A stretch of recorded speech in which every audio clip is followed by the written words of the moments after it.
नमस्ते बहनों और भाइयों, बड़े ही कम शब्दों में आपको सुनाना चाहता हूँ उस साल का लोकप्रिय गीत ये दिल ना लिया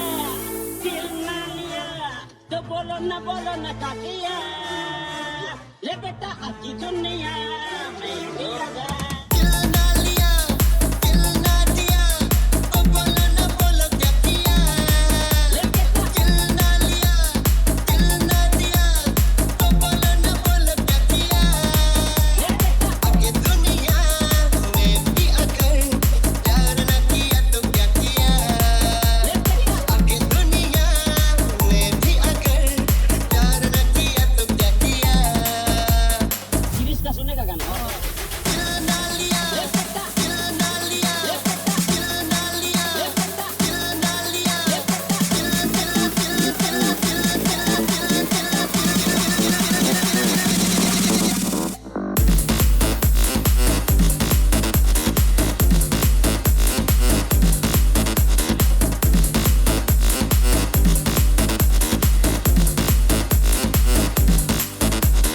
Dynamic Zone.